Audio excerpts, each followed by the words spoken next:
Hello, everybody. This is Rick Manning, President of Americans for Limited Government.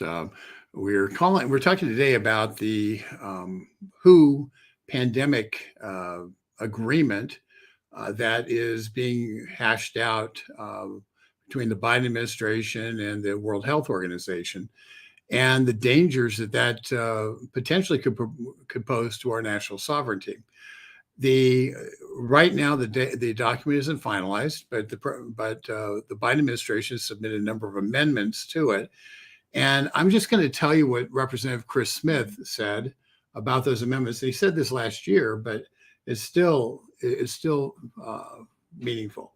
At the outset of I'm going to switch over so you can see the thing. At the onset of the COVID-19 pandemic, WHO caved to pressure from WHO is World Health Organization, pressure from the Chinese Communist Party, and enabled China to hoodwink the world by providing tremendous cover to the CCP's deadly lie that the coronavirus was not transmissible from person to person, even after being informed of the truth by Taiwan.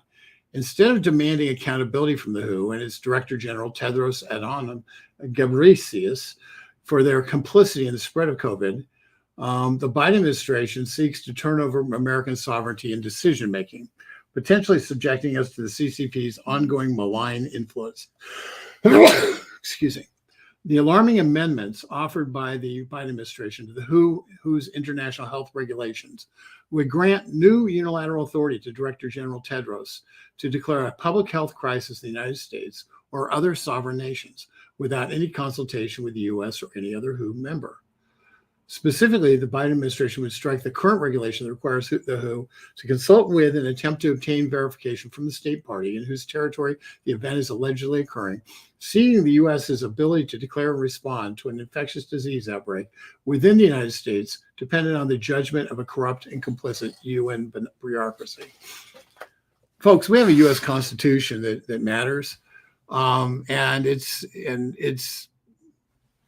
and ceding authority to an international body, the World Health Organization, which is essentially a wholly owned subsidiary of the Chinese Communist Party, or the UN bureaucracy, with the capacity for them to drain dollars from our treasury in order to enforce these kind of laws, these kind of regulations. Not to mention the potential capacity to dictate to a country like America and say, we don't really care what your laws are. There's a pandemic going on. We've declared it. And, we're going to go and we're going to use the Chinese lockup procedures. That's what we've deemed to be the best practice. And if you don't do that, we're holding you accountable. We're holding you liable, and we'll put you before the world court for how many people die of the pandemic. So that is now there's a lot of back and forth on this, and I'm going to just see a couple of people. I want to recognize a couple of people who've kind of checked in here. We have Florida Girl who's come in. Thanks. And we're going to get down to questions pretty rapidly, but Max McLean, Jason Young, thank you. Bill Essery. Let's just take a look, and I'll get to questions pretty rapidly on this, but I want to set the stage because there's a part of this battle Congress is going to try to weigh in. It's as people know, the treaty clause of the United States Constitution requires that a treaty it be signed by the executive branch, but it be affirmed and goes through an advise and consent process through the Senate, requiring 2/3 vote to do a treaty. And that's because treaties have a lot of power under the law, and and can in fact alter, make significant. It's like passing a super law. So treaties have a lot of power.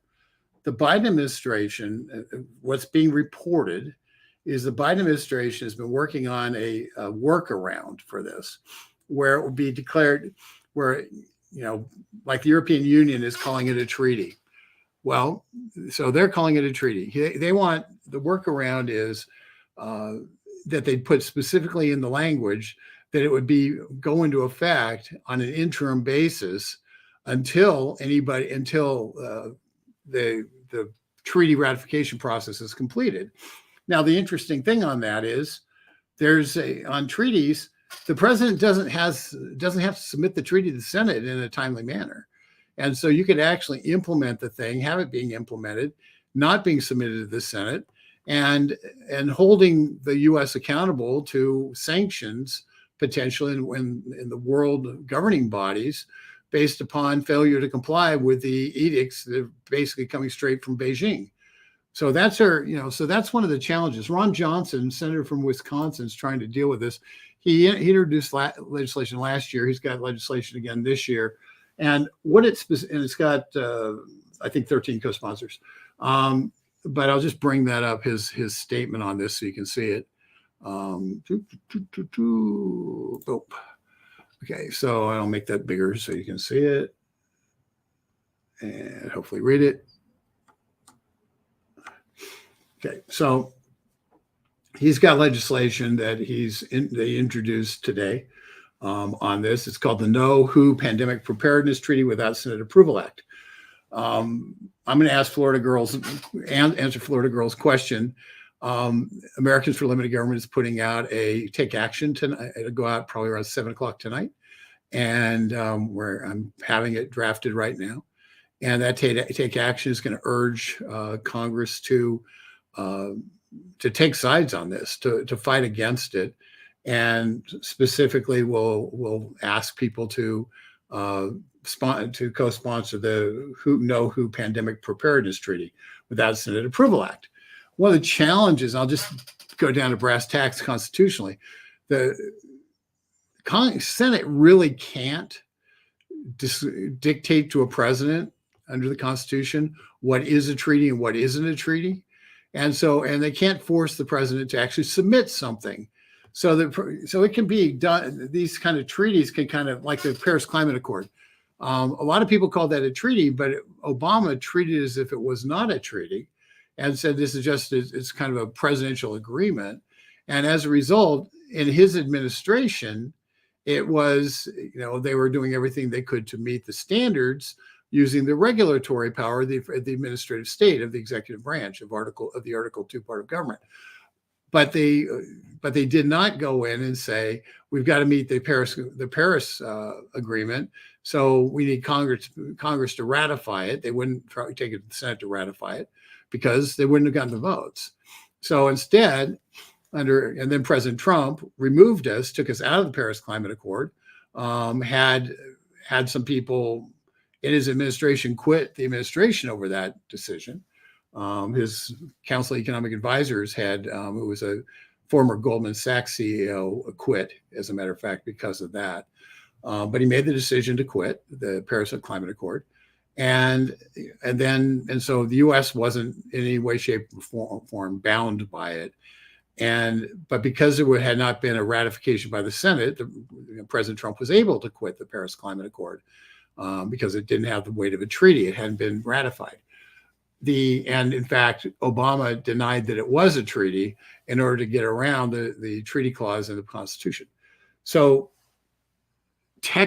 when you look at this bill by Ron Johnson, Congress really doesn't have the power to tell the president if something's a treaty or not.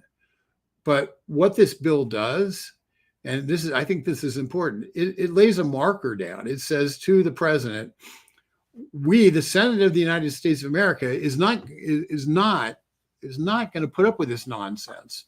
We're putting a marker down right now that we oppose this, and we're going to be, and that hopefully will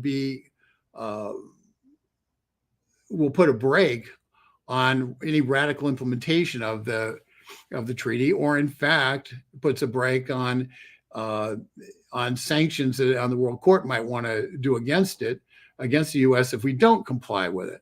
Because Joe Biden, they're trying to compose this treaty in a way, this WHO pandemic agreement, in a way that they can usurp the U.S. Senate's rightful role in the treaty making process. And in doing so, they are, it's putting us into they're trying to create an environment where we have to follow it, even if we're not treating it as a treaty by going through our constitutional laws. So that's what what the scam is that's being played by the Biden administration. And Johnson's come in and said, and I'll just read you the first paragraph. This legislation will require any convention or agreement resulting from the work of the World Health Organization's intergovernmental negotiating body be deemed a treaty, requiring the advice and consent of a supermajority of the Senate. The legislation comes as the WHO continues to move the pandemic treaty process forward and is expected to formally present a draft to member states later this month. Okay, so there's a meeting. There's actually a meeting there's a meeting that's going to occur later in actually March, and they will be and the agreed upon document will be presented, and then there's a meeting of the whole World Health Organization in May, where if they are going to try to sign it, that would be the timeline for signing it. So the objective here is to put a big fat roadblock by just creating a storm of opposition to this. So the Biden administration has to think twice about doing it. And what's more, any senators who were sitting there saying not signed onto the Johnson bill, for whatever reason, if they're not signed onto the Johnson bill, then you have to presume, if you're not with us, you're against us. We saw what happened for 2 years as we had the original shutdown by Trump, but by June, they were saying the economy, we can do the economy, it's back to normal. Red state governors opened their economies by and large, and we saw massive reemployment. The blue states didn't. And so those states remained with high unemployment because they're trying to use it as a cudgel against President Trump in the election. And so then when Biden comes in, we all remember the first thing they have the vaccine, the first thing they do is say, well, we're making mandates that you have to get shot up. And they started creating mandates. They started shutting people out of their own workplaces. They started demanding that our children get shot up, even though there's no evidence that kids even had any problems from COVID. And for 2 years, we basically had our civil liberties destroyed by the Biden administration attempting to compel people to engage, to get the shot, get the jab, and cause them great personal harm if they didn't. We're still cleaning up that mess, and we will be cleaning up that mess for quite a while. So what we're trying to do here is get enough politicians on board now so we can create an environment where if Biden comes back with it, the headline is Biden signs treaty, dead on arrival. Okay, that's what we want to accomplish. Okay, so that's our best chance of doing it. We're not going to convince the Biden administration, but we have to create an environment, a public relations environment, a political environment where it's clear, substantively clear, that this thing will not be ratified as a treaty. And B, the Senate could very well then say, okay, you're going ahead and doing this. Well, the House could say we've got the power of the purse, and we're not spending another dime on the WHO, and we're not giving our sovereignty away to the WHO. And so the Republicans in the House could, in fact, say that and defund the WHO in the next funding round, which will be throughout this year, but most likely in September when the labor HHS bill comes in, appropriations bill gets dealt with. And so they can make that point. They can defund the WHO. U.S. is the number one funder of the World Health Organization, not China. China elected all their hoo-haws, all the people who are the big wigs in the organization, but the U.S. funds it. And Donald Trump took us out of the World Health Organization, and Joe Biden put us back in and put a bunch of money into it. So the House can say we're not funding them. The Senate, who's saying you're not going to impose this treaty on us. If you have 50, 52, 55 in a bipartisan way, get enough senators to say we're not going to have this. We're not going to have a foreign entity dictating pandemic policy in the United States of America. If we do that, then we can go to this 55 and say the House has defunded the WHO. We demand that you defund the WHO, because what we need now is to take away the tools and from Biden, just take away all the funding and make the WHO pay a price. And I keep saying the WHO, and I keep thinking of Pete Townsend and Roger Daltrey and Keith Moon, and I see a bunch of guys standing at Stonehenge and in the Who's Next album, and you all know what they're doing. For those of you who know what I'm talking about, those of you who don't, just pay no attention to my digression. But key is, we do have things we could do. Unfortunately, there's not definitive, clear-cut things that can be done, but those are the two things which make the most sense to me. One, get a lot of co-sponsors on this bill by Ron Johnson, with no expectation that it's going to pass and get 60 votes to pass, but get a lot of co-sponsors on it, and then have that be the predicate to defunding the World Health Organization and saving about $1 billion a year, what we send to those bozos. So that's a process that we can go through. It's not a clean process, but the fact of the matter is, it's the process that the Constitution allows. And we have to send a firm message. So for those of you who are not on our email list, I would encourage you to sign up for our emails. It is at, let me see here. I think that's it. Okay, go to dailytorch.com. You got a little banner flowing underneath this thing, underneath the screen. Go to dailytorch.com and subscribe. It's free. And you will get, if you subscribe now, we're going to send something out about probably 7 o'clock this evening that will be advocating taking action against the World Health Organization / Biden ending sovereignty, U.S. sovereignty as it relates to health pandemics. So this is important. Last little plug on it. In 2014, Americans for Limited Government got involved in a fight that didn't seem possible to win. The skids were greased for the Trans-Pacific Partnership to become the law of the land, and with 11 other countries signing, or 10 other countries signing it. And Americans for Limited Government said, this is disastrous for our sovereignty. Bilateral agreements are fine, even trilateral agreements are fine, but once you start doing massive multi-country agreements of some countries very small, some countries very large, but you start doing massive multi-country agreements, and those countries have the capacity to effectively dictate policies and trade policy in the United States, and that's not what we're going to do. So we fought that, and then there's this guy who was thinking about running for president. And we went to him and we said, we want to do an ad in New Hampshire and South Carolina and nationally, a radio ad saying that this Trans-Pacific Partnership's a bad idea, and fast tracking it's a disaster. We want to defeat the fast track of the Trans-Pacific Partnership. And the guy we went to was this guy named Donald Trump, who, before he ran for president, and he voiced an ad for us, and we put about $100,000 of radio advertising in South Carolina and New Hampshire, where Donald Trump said it's a bad, bad deal.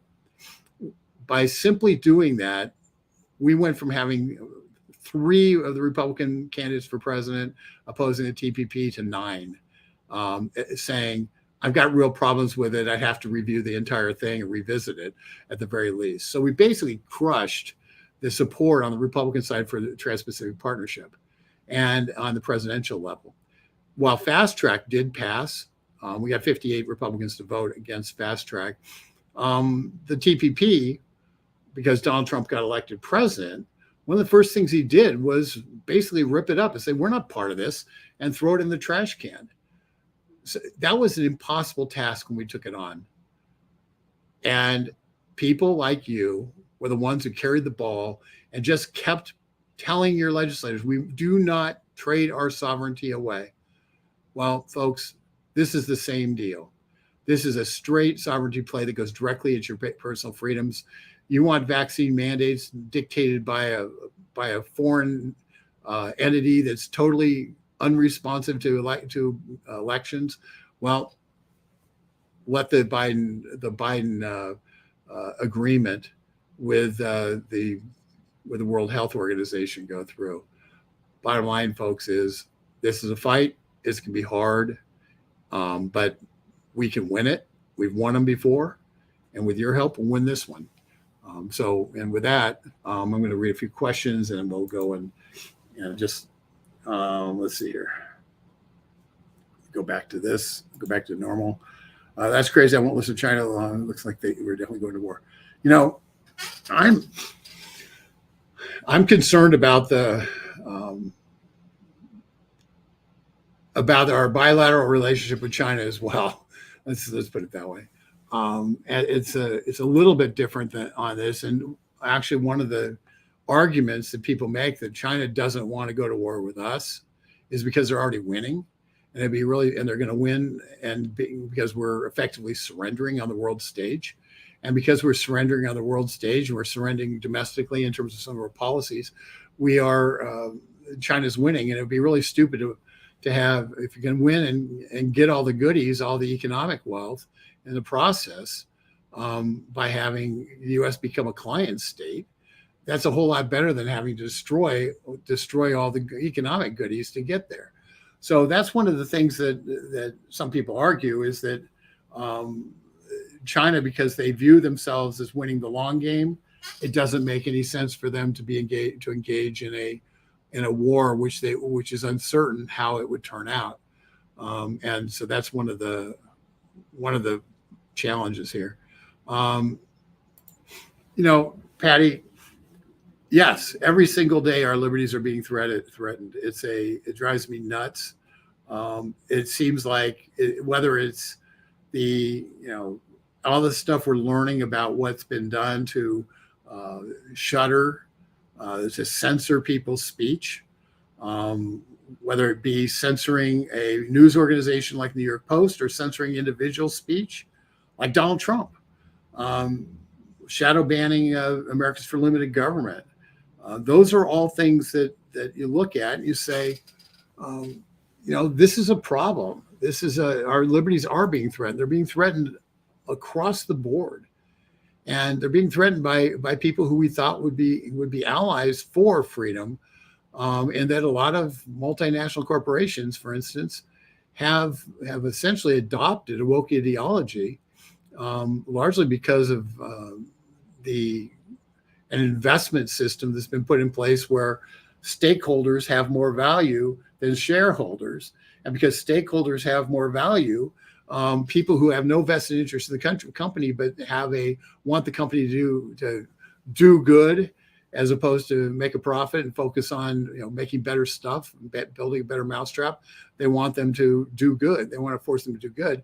Those companies are giving billions of dollars away to organizations that fundamentally do not want those companies to survive.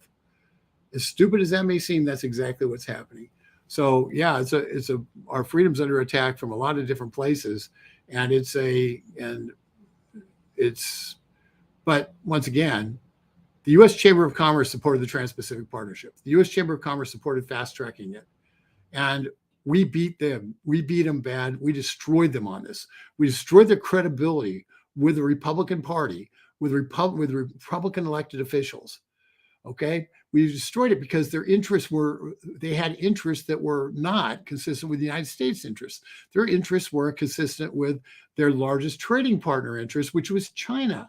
And so we beat them, and we soundly beat them, and we changed the narrative in this country about trade.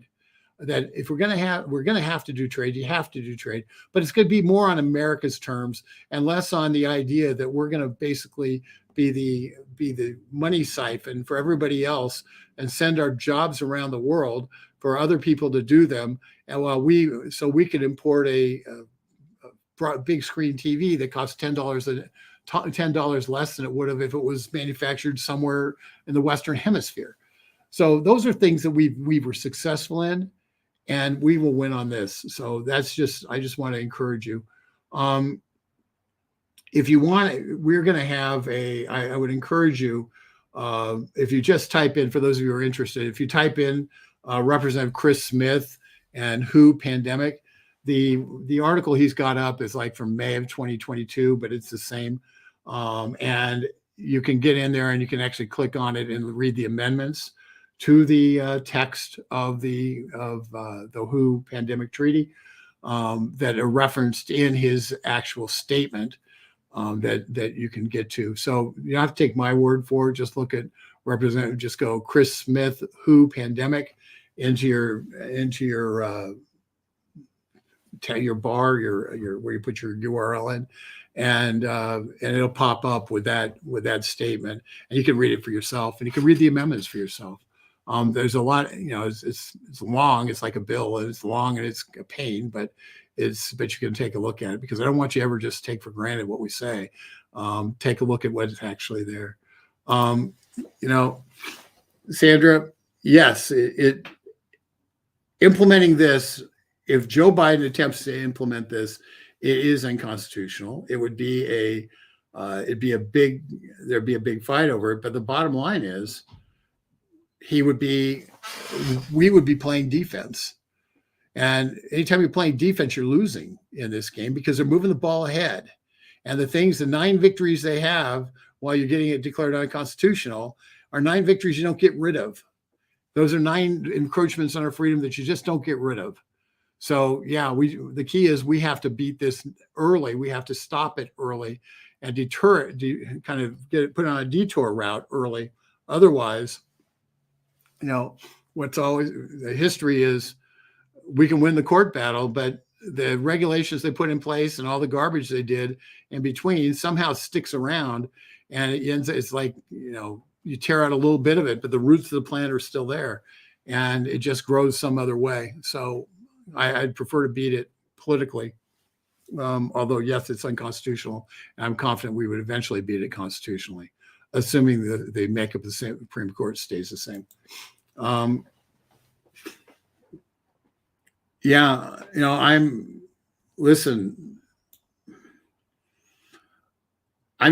did a video this morning, I think is up, and I encourage you to look at it. It's just short. It's about a minute. I kind of bumble around in it, but I think it's okay. The video is about Donald Trump going to East Palestine, Ohio, while Joe Biden spent his time in Kiev doing photo ops, talking about how important the Ukrainian people are to him. When our president of the United States cares more about the Ukrainian people than he does about the Americans who are living in a chemical disaster, whose property and livelihoods have been overturned, kind of turned on their heads forever, whose rivers are polluted and are disgusting and gross with chemicals.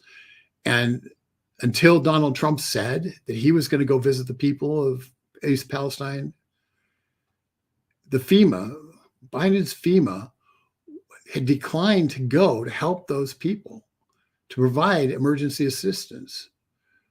That's the EPA wasn't on the scene, wasn't evacuating people. That's insane. Until Donald Trump said he was going, Joe Biden did not care one iota about the people of East Palestine, Ohio, because he's busy caring about the people in Ukraine. And I care about the people of Ukraine too. But darn it, the president of the United States is elected to care about the people of the United States. That's who elected him, not the people of Ukraine. And if this guy won't actually put his focus on America, and is so busy trying to do these kind of agreements with the World Health Organization and the like, he doesn't. If I were in Congress, this would be impeachable. Okay, I'm not in Congress, but to me, and people would argue, well, it's not a high crime and misdemeanor. I quite honestly wouldn't care if the president of the United States shuns his own people and goes around and tries to play up to everybody else in the world. He's not doing his job. It's dangerous. And we see the same thing at the border. We see this lived out day after day after day.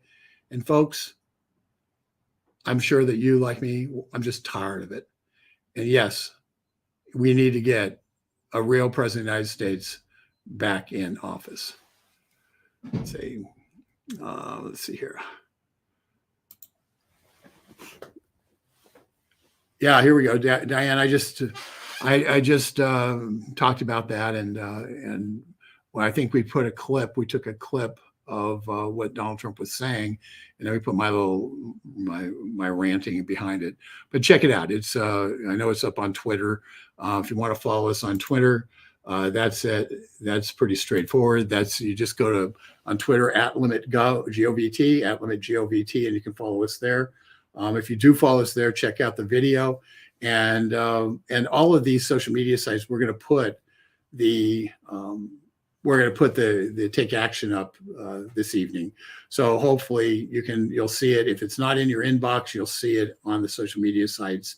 But I would encourage you, if right now, if you have not already, sign up for our communications. Sign up and get our emails, because there's a lot of good stuff in there. And quite honestly, the social media companies, if you're following us on social media, you're getting about 1/10 of what we put out.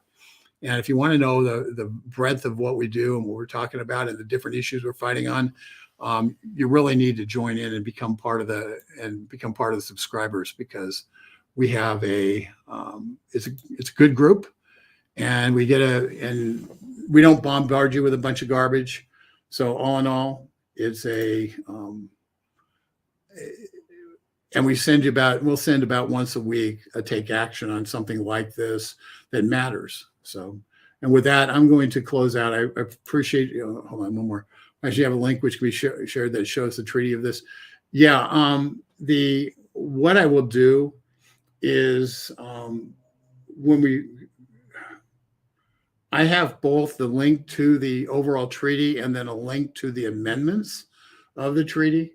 And it's, for instance, this is what I've got up on the screen right now, right there, is the first page of the amendments. Okay, and as you can see, it's extensive. But once again, if you want the amendments, if you go to Chris Smith, the Chris Smith Who